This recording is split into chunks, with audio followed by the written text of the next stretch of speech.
Bienvenue à tous pour la newsletter de cette semaine de la parashat Ekev. J'espère que vous avez passé de bonnes vacances. Pour ma part, j'étais en Israël, comme vous le savez, puisque je vous avais envoyé des vidéos de la semaine, de la sidra de la semaine depuis Israël. Et maintenant, nous sommes revenus à Lyon. Alors, voyons ce que la sidra de Ekev a à nous offrir.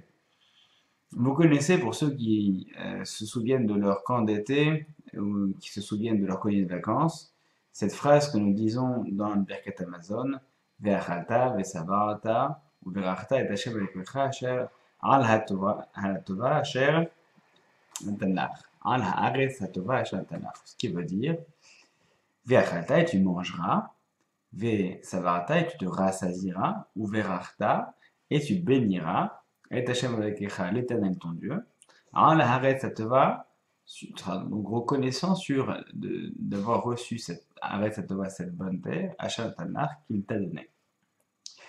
Et ce qui est intéressant de remarquer et de réfléchir sur cette idée de manger, de se rassasier et d'être reconnaissant, de bénir, de remercier, et de remercier sur quoi? Sur la bonne terre qui nous a été donnée, c'est de remarquer la conséquence, c'est-à-dire les causes et les conséquences. D'abord, on mange. Bon, manger, c'est un acte finalement assez courant, surtout chez nous. Dans les pays où il y a moins de nourriture, c'est forcément moins courant. Mais bref, donc manger, ve'achalta. Ok, c'est le premier point. Ve'achalta, donc il y a une forme de jouissance. Très bien. Ve'savarata. Et là, c'est le point peut-être le plus intéressant du verset. Ve'savarata, et tu te rassasieras. Uberachta, et là, tu béniras. Donc, il y a, pour bénir, il faut au préalable avoir peut-être une jouissance, mais surtout une satiété, c'est-à-dire une connaissance, une reconnaissance. Il faut être conscient qu'on est rassasié. Il y a des personnes qui sont insatiables, qui mangent, qui profitent, mais qui ne se sentent jamais rassasiées. Et dans ce cas-là, comment pouvoir être reconnaissant lorsque finalement on n'est même pas conscient de ce qu'on a déjà? C'est-à-dire qu'on mange, on profite, ça c'est quelque chose qui est finalement un acte fréquent. Par contre, être conscient de ce qu'on a mangé au point où on a le sentiment d'être rassasié, parce que finalement ce n'est qu'un sentiment, il y a des personnes qui mangent, qui mangent, qui mangent, et qui ne sont jamais rassasiées, et c'est là que se pose la question, qu'est-ce que c'est véritablement la satiété? Est-ce que c'est un état physiologique dans lequel qu'on éprouve lorsque l'estomac est rempli, et donc là, dans ce cas-là, on dit on est rassasié, ou alors est-ce que c'est un état psychologique dans lequel qu'on éprouve, enfin un état psychologique qu'on éprouve lorsque on sent que qu'on nous a donné quelque chose et que ça nous suffit, et qu'on est donc rassasié, c'est-à-dire qu'on a atteint cet état où effectivement on n'a plus besoin de manger parce que ça nous a suffi. Et donc il y a des personnes qui vont peut-être, sur le plan physiologique, être rassasiées, mais ne vont pas le ressentir. C'est peut-être une leçon d'ailleurs de diète éthique, donc d'éthique de la manière dont nous mangeons, c'est-à-dire que parfois, eh bien, plutôt que d'écouter son envie, il faut écouter son corps. Une personne qui écoute ses envies, c'est une personne qui potentiellement peut ne jamais être rassasiée. Une personne qui écoute son corps, c'est une personne qui va faire attention au moment où, par définition, son corps va atteindre l'état de satiété.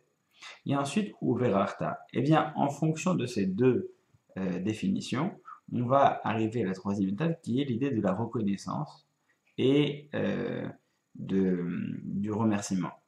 Dans l'idée de la reconnaissance, il y a l'idée de reconnaître ou de connaître. Et de connaître quoi? Eh bien, pour pouvoir être reconnaissant, il faut d'abord déjà avoir conscience. Donc connaître ou reconnaître. Avoir conscience de quoi? Avoir conscience qu'on a mangé et qu'on a mangé suffisamment, qu'on a joui, qu'on a profité et qu'on a profité suffisamment. Le suffisamment est important parce que il va dépendre eh bien, de la personne et de sa manière de concevoir la satiété. Si c'est une satisfaction de la pulsion, dans ce cas-là, il peut peut-être ne jamais atteindre l'état de satiété.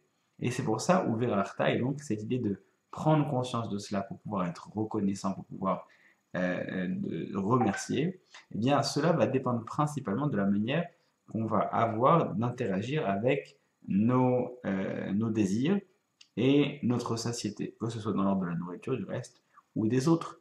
Pour pouvoir être reconnaissant envers quelqu'un, il faut déjà avoir conscience de ce qu'on a reçu, et de la manière dont ça nous a profité. Et si on est toujours dans l'expectative d'une nouvelle pulsion et d'un nouveau désir, on ne pourra jamais atteindre cette troisième étape de la reconnaissance, c'est-à-dire d'être capable de remercier une personne pour ce qu'il nous a donné.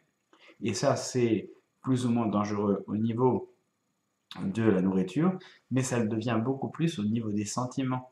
Lorsque on reçoit des sentiments, lorsqu'on reçoit donc beaucoup de notre entourage, mais qu'on n'est pas capable d'être rassasié de l'amour qu'on nous donne, et qu'on n'est pas capable donc forcément d'être reconnaissant de l'amour qu'on nous donne, eh bien on est en permanence dans l'expectative, dans la demande de recevoir encore plus, et c'est là que ça devient dangereux. Lorsqu'on n'est pas capable de bénir, c'est-à-dire d'être reconnaissant envers ceux qui nous entourent.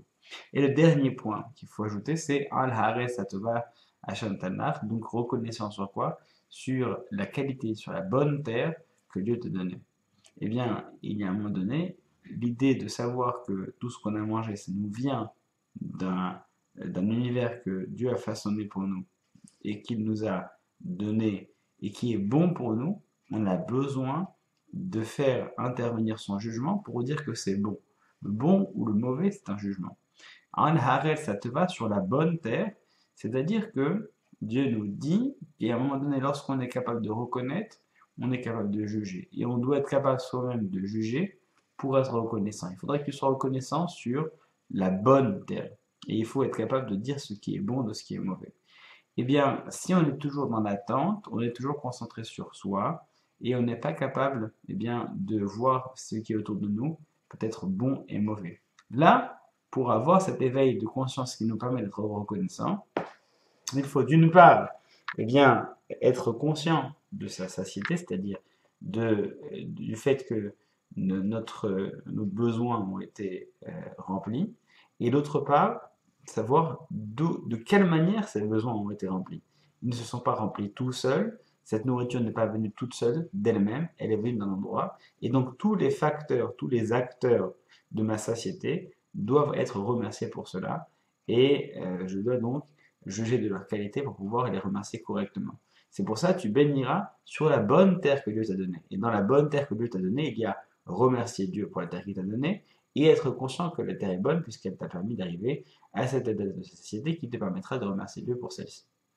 Eh bien, je vous souhaite un Shabbat Shalom à tous et profitons de cette semaine pour prendre conscience autour de nous de tous les acteurs et tous les facteurs qui rendent notre vie positive, qui comblent nos désirs et qui comblent nos besoins. De cette manière, nous aurons l'occasion de tous les remercier cette semaine. Shabbat Shalom.